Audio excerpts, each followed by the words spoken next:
আজকে জুমার এই সংক্ষিপ্ত সময়ে যে বিষয়টি নিয়ে আলোচনা করার নিয়ত করেছি সেই বিষয়টি হচ্ছে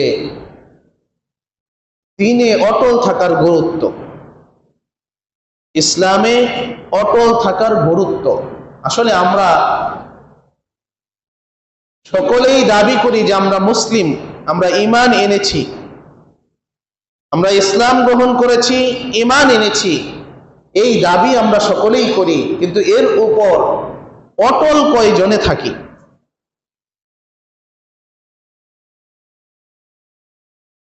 আমরা যদি শুধু দাবি করি যে আমরা ঈমানদার, আমরা আল্লাহ রাব্বুল আলামিনের প্রতি ঈমান এনেছি, তাহলে কি এই দাবি করার কারণেই কি মৃত্যুর পর আমরা পার পেয়ে যাব?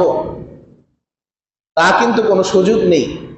বরং এই দাবি করে এই দাবির উপর আমাদের অটল থাকতে হবে। আল্লাহ রাব্বুল আলামিন সূরা হামিম সাজদার 30 নম্বর আয়াতে আমাদেরকে বলছেন যে ইন্নাল্লাযীনা ক্বালু রাব্বুনাল্লাহ, যে নিশ্চয়ই যারা বলে আল্লাহই আমাদের রব, ক্বালু রাব্বুনাল্লাহ, যারা বলে আল্লাহই আমাদের রব, সুম্মা ইসতাকামু, অতঃপর তার উপর অবিচল থাকে, অটল থাকে। আমরা সবাই বলি যে আল্লাহ আমাদের রব, কেউ কিন্তু অস্বীকার করব না, কিন্তু এর উপর অটল আমরা অনেকেই থাকি না। কিন্তু আল্লাহ তাআলা বলছেন ইন্নাল্লাযীনা ক্বালু রাব্বুনাল্লাহু সুম্মা ইসতাকামু, যে নিশ্চয় যারা বলে আল্লাহ আমাদের রব এবং এর উপর অটল থাকে, তাতানাজ্জালু আলাইহিমুল মালাইকা, তাদের উপর ফেরেশতারা অবতীর্ণ হয়। তাদের উপর কি হয়? ফেরেশতা নাযিল হয়, ফেরেশতা অবতীর্ণ হয়। তাতানাজ্জালু আলাইহিমুল মালাইকাতু আল্লা তাখাফু, এবং ফেরেশতারা বলতে থাকে কি, যে তোমরা ভয় পেও না, ওয়ালা তাহজানু, এবং তোমরা দুশ্চিন্তা করো না, ওয়া আবশিরু বিল জান্নাহ, এবং জান্নাতের সুসংবাদ গ্রহণ করো, আল্লাতী কুনতুম তুআদুন, যা তোমাদেরকে ওয়াদা করা হয়েছিল, তোমাদেরকে যার ওয়াদা আল্লাহ রাব্বুল আলামিন দিয়েছিলেন। তাহলে আমরা যে বলি আল্লাহই আমাদের রব, কিন্তু এর উপর অটল কয়জনে থাকতে পারি? অটল থাকাটা এত সোজা না। কারণ যারাই এর উপর অবিচল থাকে, অটল থাকে, তাদের জন্য কি নাজিল হয়? ফেরেশতা অবতীর্ণ হয়। আসমানের ফেরেশতারা তার জন্য অবতীর্ণ হয়, নেমে আসে এবং বলতে থাকে কি, আল্লাহ তাখাফু ওয়ালা তাহজানু, তোমরা ভয় পেও না, দুশ্চিন্তা করো না, ওয়া আবশিরু বিল জান্নাতিল্লাতী কুনতুম তুআদুন, এবং জান্নাতের সুসংবাদ গ্রহণ করো, যার ওয়াদা তোমাদেরকে দেওয়া হয়েছিল। সুবহানাল্লাহ। তাহলে আমরা দুনিয়ার জীবনে যে পেরেশানি, যে কষ্টগুলো অনুভব করি, সেগুলোই হচ্ছে কি ভয়ের মাধ্যমে এবং দুশ্চিন্তার মাধ্যমে। আমরা অনেক কিছু করতে ভয় পাই, যে এই কাজটা করলে পরে আমার কি হবে, একটা ভয়। তারপরে পারিবারিক কথা চিন্তা করে নিজের জীবন, তারপরে কিভাবে জীবন পরিচালনা করব, বিভিন্ন কিছু কারণে আমরা দুশ্চিন্তাগ্রস্ত হয়ে থাকি, থাকি না? তারপরে অনেকে আমরা দুশ্চিন্তা করি মৃত্যুর পর কি হবে, দুনিয়াতে যেভাবে চলতেছি। কিন্তু যারা আল্লাহর উপর ঈমান এনেছে এবং তার উপর অটল থাকে, তাদের ব্যাপারে ফেরেশতারা ঘোষণা করতে থাকে কি, যে তোমরা ভয় পেও না এবং চিন্তিতও হইও না, দুশ্চিন্তাও করো না। ভয় এবং দুশ্চিন্তা মুক্ত যদি কেউ হতে পারে, তাহলে তার কি আর কোনো সমস্যা আছে? তার মতো সুখী তো আর কেউ নাই। যার ভয় নাই, দুশ্চিন্তা নাই, সে কি সুখী মানুষ না দুঃখী মানুষ? তাহলে আমরা যদি সুখী মানুষ হতে চাই, তাহলে আমরা যে আল্লাহর উপর ঈমান এনেছি সেটার উপর আমাদের অবিচল থাকতে হবে, অটল থাকতে হবে। অতঃপর পরের আয়াতে আল্লাহ রাব্বুল আলামিন আরো বলছেন যে ফেরেশতারা বলতে থাকবে কি, নাহনু আউলিয়াউকুম ফিল হায়াতিদ দুনিয়া ওয়া ফিল আখিরাহ, যে আমরা তোমাদের দুনিয়াও তোমাদের বন্ধু এবং আখিরাতের জীবনেও তোমাদের বন্ধু। ওয়ালাকুম ফিহা মা তাশতাহি আনফুসুকুম ওয়ালাকুম ফিহা মা তাদউন, এবং সেই জান্নাতের কথা বলা হচ্ছে যে সেখানে তোমাদের জন্য যা সেগুলোই থাকবে, যা তোমাদের মনে চাইবে সবই সেখানে থাকবে এবং সেগুলোও থাকবে যা তোমরা দাবি করবে। সুবহানাল্লাহ। তাহলে জান্নাত এমন একটি জায়গা যেখানে আমার মন যা চাইবে সেগুলোও পাবো, আবার যেগুলো আমি দাবি করব সেগুলোও পাবো। দুনিয়াতে কি সবকিছুই পাওয়া যায়? কত কিছুই তো মনে চায়, কিন্তু সবকিছুই দুনিয়ার জমিনে পাওয়া কি সম্ভব? সম্ভব না। আবার অনেক কিছু দাবি করেও আমরা পাই না। এর জন্য দাবি করে আমরা কোনো কিছু পাই না, এই জন্য দেখা যায় দুনিয়ায় কত ফিতনা ফাসাদ, কত মানব বন্ধন, ধর্মঘট, তারপরে হরতাল, আন্দোলন, রাস্তা অবরোধ, কত কিছু দাবি, কিন্তু সব দাবি কি পূরণ হয়? হয় না। কিন্তু জান্নাত এমন একটি জায়গা যেখানে আমার মন যা চাইবে তাও আমরা পাবো এবং যা দাবি করব তাও পাবো। কোনো দাবি সেখানে অপূর্ণ রাখা হবে না। সুবহানাল্লাহ। কিন্তু সেই জান্নাতে যদি যেতে চাই তাহলে কি করতে হবে? আল্লাহর উপর ঈমান এনে তার উপর অটল থাকতে হবে, অবিচল থাকতে হবে। আজকে এই বিষয়টি নিয়ে এই জন্যই আলোচনা করতেছি যে আমরা অধিকাংশ মুসলিম আজকে নিজেকে মুসলিম দাবি করলেও ইসলামের উপর আমরা অটল নেই, কিন্তু মুসলিম হিসাবে আমরা গর্ব করে বেড়াই। এর জন্যই আজকে আমরা সকল জায়গায় অবহেলিত, অপমানিত। আমাদের ঈমানের উপর যদি আমরা ঠিকভাবে অবিচল থাকতাম, অটল থাকতাম, তাহলে আল্লাহ রাব্বুল আলামিন আমাদেরকে আরো সফলতা দান করতেন, আরো সম্মান নিয়ে আমরা চলতে পারতাম। কোন কাফের, মুশরিক, ইহুদি, নাসারা আমাদের উপর বিজয় লাভ করতে পারতো না। ঠিক যেভাবে উদাহরণ দেওয়া হয় সেই বদর যুদ্ধের কথা, যে মাত্র 313 জন সাহাবী নিয়ে বিরাট কাফের বাহিনীর বিরুদ্ধে রাসূল সাল্লাল্লাহু আলাইহি ওয়াসাল্লামের নেতৃত্বে আল্লাহ রাব্বুল আলামিন মুসলিমদেরকে বিজয় দান করেছিলেন। কি জন্য? তারা সকলেই ঈমানদার ছিল এবং সেই ঈমানের উপর অটল ছিল। কিন্তু এখন বর্তমানে আমরা সকলেই ঈমানদার দাবি করি। হাজার হাজার মানুষের মাহফিলে যদি বক্তা প্রশ্ন করে যে আমরা কে কে ঈমানদার, হাত তোলেন, তো সকলেই হাত তুলবো। তারপরেও আমাদের বিজয় নাই কেন?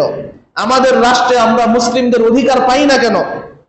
বিভিন্ন মুসলিম রাষ্ট্রে অমুসলিমদের হামলা হচ্ছে, তারপরেও এর কোনো প্রতিকার পাচ্ছি না কেন? এই যে আমরা হাজার হাজার মানুষ হাত তুলবো যে আমরা সকলে ঈমানদার, সেই হাজার হাজার মানুষের মধ্যে অনেক হাজার মানুষ আছে যারা ওই দিনও ফজরের সালাত আদায় করে নাই। সেই হাজার হাজার মানুষের মধ্যে অনেকেই সুদ ঘুষের সাথে জড়িত, অনেকেই জিনা ব্যভিচারে জড়িত। এই জন্য বলতে চাই যে আল্লাহ রাব্বুল আলামিন যে বলছেন ইন্নাল্লাযীনা ক্বালু রাব্বুনাল্লাহু সুম্মা ইসতাকামু, যে যারা বলে আমি আল্লাহর উপর ঈমান আনলাম এবং তার উপর অটল থাকবে। অটল থাকার মানেই হচ্ছে আমি আল্লাহর উপর ঈমান এনেছি, জেনে বুঝেই তো ঈমান আনতে হবে। আল্লাহ তাআলা বলছেন ফাআলাম আন্নাহু লা ইলাহা ইল্লাল্লাহ, যে তুমি জ্ঞান অর্জন করো আন্নাহু লা ইলাহা ইল্লাল্লাহ, এই লা ইলাহা ইল্লাল্লাহ সম্পর্কে, আল্লাহ ছাড়া যে সত্য কোনো মাবুদ নাই, এই সম্পর্কে জ্ঞান অর্জন করার জন্য আল্লাহ তাআলা নির্দেশ দিয়েছেন। অর্থাৎ আল্লাহ তাআলা সম্পর্কে আমাদেরকে আগে জানতে হবে। আমাদের রব যার উপর আমি ঈমান আনবো তার সম্পর্কে যদি আমি না জানি, তাহলে তো বিভিন্ন সময় তার সাথে অনেককে আমরা শরীক করে ফেলবো। আজকে আমাদের সমাজে অধিকাংশ সমস্যাই হচ্ছে এই লা ইলাহা ইল্লাল্লাহ সম্পর্কে জ্ঞান না থাকার কারণে। অর্থ আমরা সবাই জানি যে আল্লাহ ছাড়া সত্য কোনো মাবুদ নাই, কিন্তু এর দ্বারা আসলে কি বোঝানো হয়েছে? লা ইলাহা ইল্লাল্লাহ আমরা পাঠ করি, জিকির করি, সবই করি, তারপরেও আবার তাবিজ লটকাই। লা ইলাহা ইল্লাল্লাহ পাঠ করার পরেও আবার অনেকে মাজারে যায়। লা ইলাহা ইল্লাল্লাহ পাঠ করার পরেও অনেকে অনেক পীরের কাছে অনেক কিছু চেয়ে বসে। কিন্তু আসলে কি তাই? আল্লাহ রাব্বুল আলামিন সূরা ফাতিহার মধ্যে আমাদেরকে শিক্ষা দিয়েছেন ইয়্যাকা না'বুদু ওয়া ইয়্যাকা নাস্তাঈন, যে আমরা একমাত্র আপনারই ইবাদত করি এবং আপনার নিকটই সাহায্য চাই। এগুলো আমরা পাঠ করি ঠিকই, কিন্তু মন দিয়ে কখনো অনুধাবন করি না। মুখে বলতেছি আপনার ইবাদত করি, আপনার সাহায্য চাই, আবার সন্তান না হলেই অনেকে বিভিন্ন গাছে সুতা বাঁধে, অনেক মাজারে গিয়ে সুতা বাঁধে, অনেকে তাবিজ নেয়, বিভিন্ন পীর ফকির, তারপরে কি কবিরাজ, বিভিন্ন চিকিৎসা তারা নিয়ে থাকে। কিন্তু আসলে যদি প্রকৃতপক্ষে লা ইলাহা ইল্লাল্লাহ সম্পর্কে জ্ঞান থাকতো, আমরা এগুলো কখনোই করতাম না। এর জন্য বলছি যে আমরা যদি সত্যি মৃত্যুর পর জান্নাতে যেতে চাই, তাহলে এই যে ঈমান এনেছি এই ঈমানের উপর আমাদের অটল থাকতে হবে। আর ঈমানের উপর যদি অটল থাকতে চাই, ইসলামের সকল বিধান আমাদেরকে মেনে চলতে হবে। বিশেষ করে যত প্রকার হারাম কাজ আছে সবকিছু পরিপূর্ণভাবে বর্জন করতে হবে, এবং যত ফরজ কাজগুলো আছে সেগুলো অবশ্যই আমাদের পালন করতে হবে, এবং যথাসম্ভব পাশাপাশি যে ভালো কাজগুলো আছে, নফল সালাত, নফল সিয়াম, সেগুলো সাধ্য অনুযায়ী আমল করলেই চলবে। কিন্তু খারাপ কাজ থেকে সাধ্য অনুযায়ী বিরত থাকলে চলবে না, খারাপ কাজ থেকে পুরোপুরি ভাবে বিরত থাকতে হবে। আপনি ভালো কাজ একটু কম করেন, সমস্যা নাই, কিন্তু খারাপ কাজও যদি একটু করেন তাহলে অনেক সমস্যা। খারাপ কাজ পরিপূর্ণভাবে বর্জন করে ভালো কাজ কম করেন, তাতেও সমস্যা নাই। একটা হাদিস আছে, আমরা জানি, এখন আরবি বলতে যাচ্ছি না, সময় বেশি লেগে যাবে, যে রাসূল সাল্লাল্লাহু আলাইহি সাল্লামের নিকট এক সাহাবী আসছিলেন, যাকে রাসূল সাল্লাল্লাহু আলাইহি সাল্লাম ইসলামের বিভিন্ন বিধান সম্পর্কে শিক্ষা দিয়েছিলেন, যে 5 ওয়াক্ত সালাত আদায় করবে, রমাদান মাসে সাওম পালন করবে, আরো কিছু বিষয় বলেছিলেন। তখন সেই সাহাবী কি বলেছিল, যে নিশ্চয়ই আমি এর থেকে বেশিও করব না, কমও করব না। অর্থাৎ 5 ওয়াক্ত ফরজ সালাতের পাশাপাশি তিনি সুন্নতের কথাও বলেন নাই, শুধু ফরজ সালাতই আদায় করবে, কিন্তু তার বেশি তিনি করবেন না, তার কমও করবেন না। এই কথা যখন বললেন তখন রাসূল সাল্লাল্লাহু আলাইহি ওয়াসাল্লাম কি বলেছিলেন, যে তোমরা যদি কোনো জান্নাতি ব্যক্তিকে দেখতে চাও তাহলে এই ব্যক্তিকে দেখো। এই কথা বলে আমরা অনেকে মনে মনে ভাবি যে আমরা তাহলে ফরজ নামাজ পড়ি আর সুন্নত নাই পড়লাম, কারণ ওই সাহাবী সুন্নত না পড়েও যদি জান্নাতে যেতে পারে। কিন্তু এখানে আরেকটা জিনিস ভাবতে হবে, সে কি বলেছিল, এর কমও করব না, বেশিও করব না। অর্থাৎ যে ফরজ ইবাদত আছে সেই ফরজ ইবাদত কোনোভাবেই তিনি ছাড়বেন না, আর যে হারাম কাজগুলো আছে সেগুলোও তিনি কখনোই করবেন না। এই গ্যারান্টি দেওয়ার কারণে তো তিনি জান্নাতি। আমরা কি গ্যারান্টি দিতে পারি যে আমার দ্বারা কোনো হারাম কাজই হবে না? যদি এই গ্যারান্টি আমরা দিতে পারি তাহলে শুধু ফরজ নামাজ পড়লেই চলবে, এই সুন্নত নফলের দরকার নাই। এই গ্যারান্টি আমরা কেউ দিতে পারবো? আমাদের উঠতে বসতে মনের অজান্তেই কত পাপ হয়ে যাচ্ছে। অজান্তের কথা বাদই দিলাম, জেনে শুনেই আমরা কত পাপ করি, কবিরা গুনারই অভাব নাই।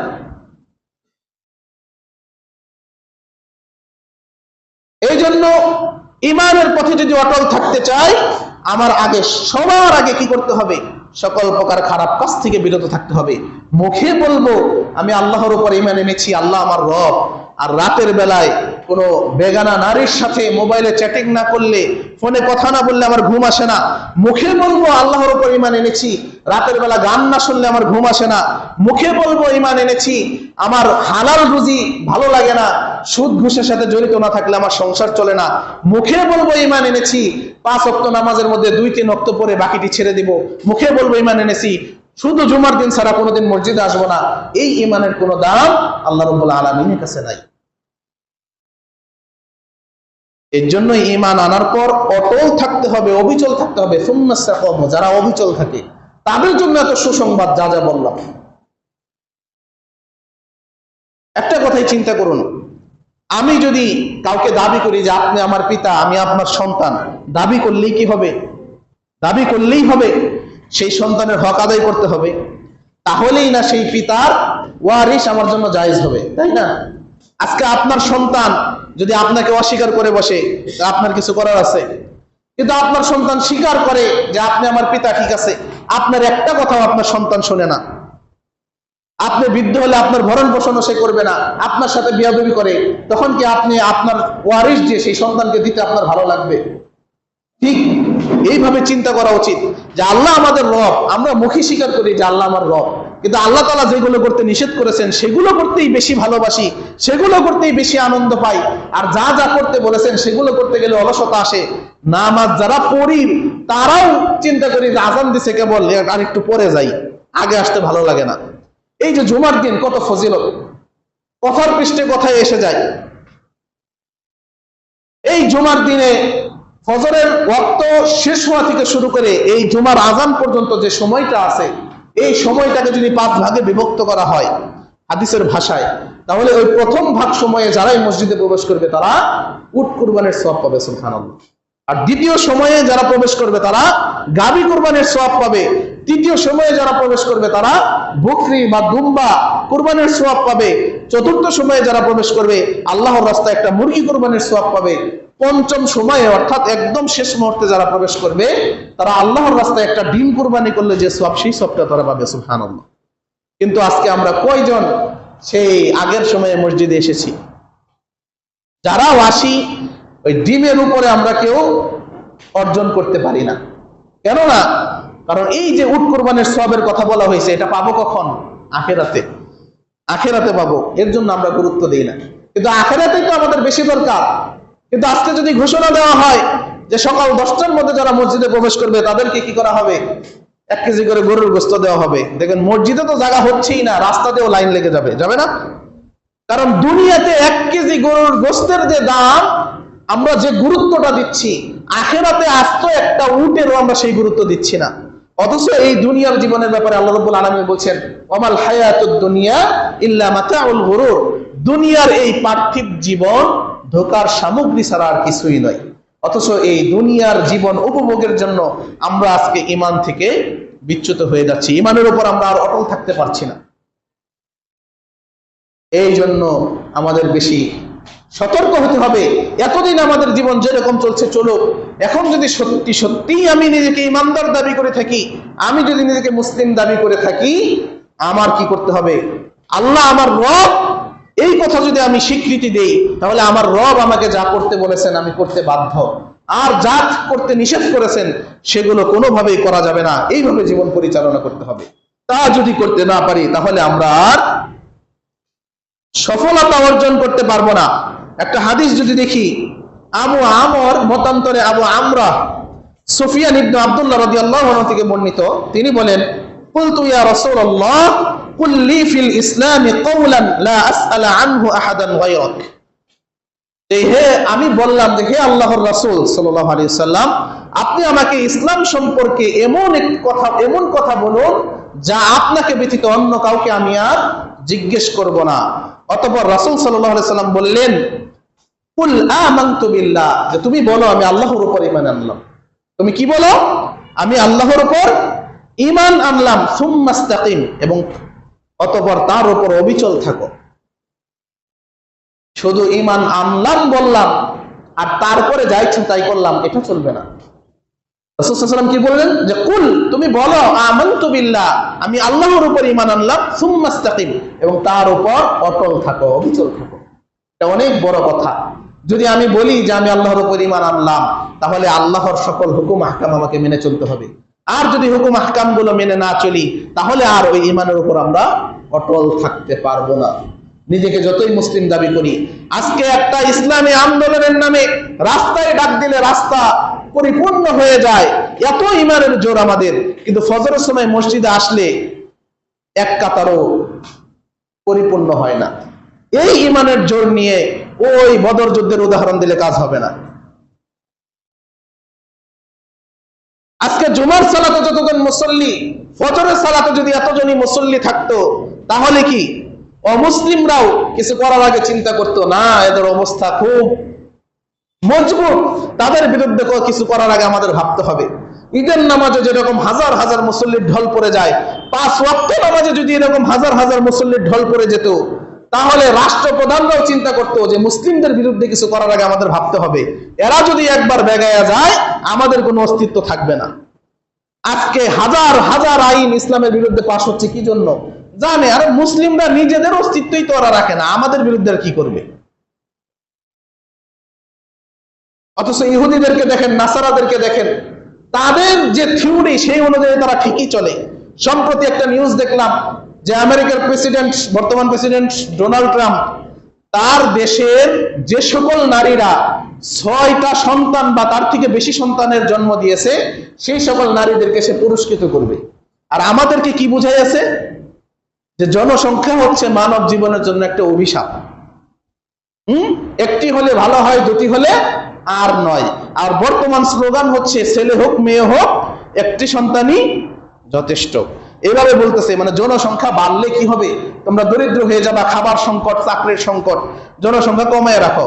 আর তার নিজের দেশে যাদের 6টা করে সন্তান আছে বা তার বেশি আছে, তাদেরকে তারা পুরস্কার দিতেছে, মানে বেশি সন্তান নিতে আরো উৎসাহিত করতেছে। আজকে ইসরায়েলরা ফিলিস্তিনে হামলা করতেছে, ইসরায়েলের এত শক্তি কোথা থেকে আসে? একজন ইহুদিদেরকে দেখবেন যে এক একজনের 10-12টা 7টা 8টার নিচে সন্তান নাই। অথচ আমাদের শিক্ষা ব্যবস্থা তারাই সাজিয়ে দিয়েছে, আর আমরা কি মনে করি জনসংখ্যা হচ্ছে অভিশাপ। আচ্ছা, যে ব্যক্তি অটো রিক্সা চালায়, তার অটো রিক্সাতে প্যাসেঞ্জার কম হলে ভালো না বেশি হলে ভালো? যে বাস চালায় তার প্যাসেঞ্জার কম হলে ভালো না বেশি হলে ভালো? আমরা যারা মাদ্রাসা বা স্কুল প্রতিষ্ঠা করেছি, শিক্ষা প্রতিষ্ঠান, ছাত্রছাত্রী কম হলে খুশি না বেশি হলে খুশি? হ্যাঁ, দোকানপাটে কাস্টমার কম হলে ভালো না বেশি হলে ভালো? একটা গ্রামে যদি কেউ 7-8 ভাই জীবিত থাকে, অন্য কোনো বংশের লোক তাদের বিরুদ্ধে কিছু বলার সাহস পায় না, আছে না এরকম? হ্যাঁ, আর যে একা থাকে তার কোনো এই সিস্টেমে ভাষা পানা, চুপচাপ থাকে, যা আমার ভাই সাই শরিক নাই, কেউ কিছু বললে আমি টিকতে পারবো না। সব দিক দিয়ে আমরা দেখি মানুষ বেশি হলেও উপকার, সব দিক থেকেই।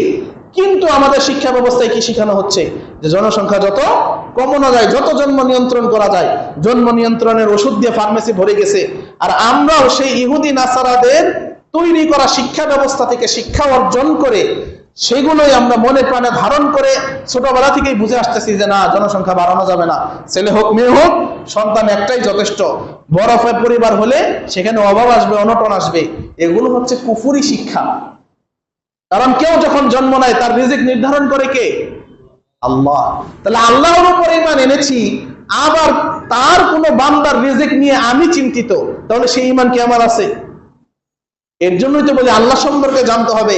আল্লাহ তাআলার যে 99টা গুণবাচক নাম আছে, প্রত্যেকটা নামের ব্যাখ্যা সহ আমাদেরকে জানা আবশ্যক। কারণ আমরা যে রবের ইবাদত করি, যাকে আমরা সিজদা করি, তার সম্পর্কে যদি আমরা না জানতে পারি, তার উপর যে ঈমান এনেছি সেই ঈমানের উপর আমরা অটল থাকতে পারবো না। কিন্তু আজকে দুঃখের বিষয়, যতজন নায়ক নায়িকার নাম বলতে পারবো, যতজন খেলোয়াড়ের নাম বলতে পারবো, আল্লাহ রাব্বুল আলামিনের ততগুলা নাম আমরা অধিকাংশ মানুষই বলতে পারবো না। পারবো? নামের ব্যাখ্যা তো দূরে থাক, 99টা নাম রিডিং কোনোদিন পড়েছি এরকম মানুষও খুব কম পাওয়া যাবে। অথচ অনেক বিশ্ব নেতাদের নাম আমাদের মুখস্থ, অনেক নায়ক নায়িকাদের নাম মুখস্থ, অনেক সেলিব্রিটি, অনেক খেলোয়াড়, সবার নাম আমরা মুখস্থ করতে পারি, আল্লাহ রাব্বুল আলামিনের নাম মুখস্থ না। কিন্তু মুখে দাবি করতেছি কি? যে আমি আল্লাহর বান্দা, সব থেকে বেশি ভালোবাসি আল্লাহকে, আর তারপর কাকে ভালোবাসি? আল্লাহর রাসূলকে। অথচ আল্লাহ রাসূলের জীবনী সম্পর্কে কিছুই জানি না, আল্লাহ রাসূলের সিরাত সম্পর্কে জানি না। তিনি কিভাবে জীবন পরিচালনা করেছেন, স্ত্রীদের সাথে কিরকম আচরণ করেছেন, সন্তানদের সাথে কিরকম আচরণ করেছেন, প্রতিবেশীদের সাথে কিরকম আচরণ করেছেন, তিনি কিভাবে কোন ইবাদতটা করেছেন, তিনি ওয়াজ নসিহত কিভাবে করতেন, কি বলে আলোচনা শুরু করতেন, এই সম্পর্কে আমরা অনেকে জানি না। অথচ বলি যে আমরা তাকে ভালোবাসি। এরকম ভালোবাসার কোনো দাম নাই, এরকম ঈমানেরও কোনো দাম নাই। এই জন্য সকলকে উদার্ত ভাবে আহ্বান জানাবো যে আমরা আজকে আমাদের অস্তিত্ব থেকে দূরে সরে গিয়েছি বিদায় আজকে আমরা অনেকটা ভাষা পানার ন্যায় হয়ে গেছি। মুসলিমদের আজকে তেমন কোনো আন্তর্জাতিক অঙ্গনে দাম দেওয়া হয় না, তাদেরকে কিছুই মনে করা হয় না। হাজার হাজার মুসলিম মেরে ফেলতেছে, আরাকানে মারতেছে, ভারতে মারতেছে, ফিলিস্তিনে মারতেছে, বিশ্ব কিন্তু চুপ হয়ে আছে। কিন্তু আপনি মুসলিমদের উপর একটু হুমকি দামকি দিয়ে দেখেন, দেখবেন আন্তর্জাতিক মহল আপনার বিরুদ্ধে দাঁড়িয়ে গেছে। কারণ ইসলামের বিরুদ্ধে তারা সবাই একজোট, আর আমাদেরও মধ্যেও কিছু মুসলিম নামক মুনাফিক তাদের সাথে একজোট আছে। দেখেন না বাংলাদেশে কিছু কি কমিশন টমিশন খুলছে, নারী অধিকারের নামে কি কমিশন আছে না, নাম বললাম না। এরা কি করতেছে? বিভিন্ন সময় বিভিন্ন দাবি দেওয়া উপস্থাপন করতেছে, এবং ইসলামকে তারা ইসলামের বিধিবিধান মেনে চললে নারীরা নাকি পরিপূর্ণ সম্মান পায় না, এই কথা তারা বলতেছে। তার মানে কি? ইসলাম যে একটা পরিপূর্ণ জীবন ব্যবস্থা, এটা তারা অস্বীকার করতেছে। এবং প্রকাশ্যে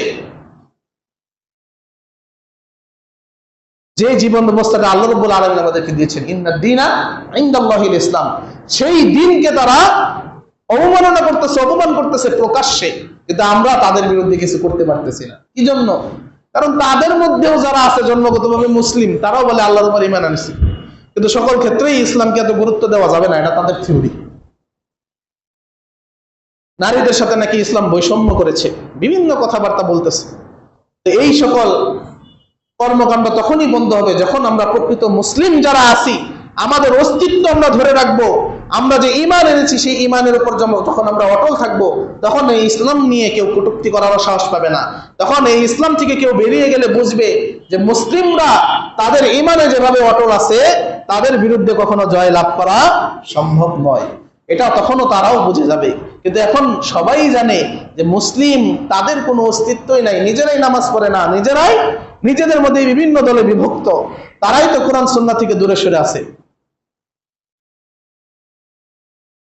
এই জন্য বিশেষ করে যুবক শ্রেণী যারা আছি তাদেরকে উদাত্তভাবে আহ্বান করব যে নিজের অস্তিত্বকে আগে ধরে ধরে রাখতে হবে যে আমি যে মুসলিম, আমি আসলেও মুসলিম, আমি আল্লাহ রাব্বুল আলামিনের বান্দা এবং রাসূল সাল্লাল্লাহু আলাইহি সাল্লামের একজন উম্মত, প্রকৃত রাসূল সাল্লাল্লাহু আলাইহি সাল্লামের অনুসারী, তার ভক্ত, আমি তার একজন বড় ফ্যান।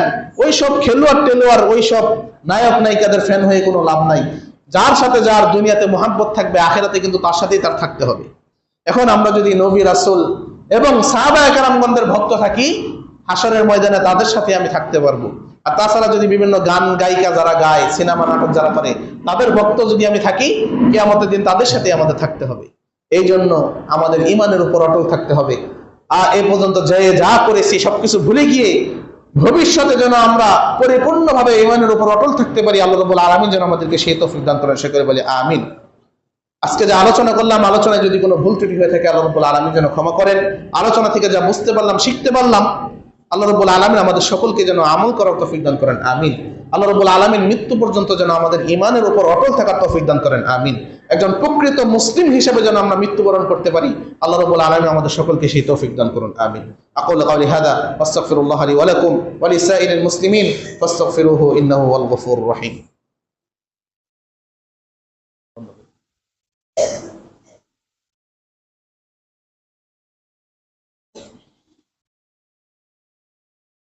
আলহামদুলিল্লাহ।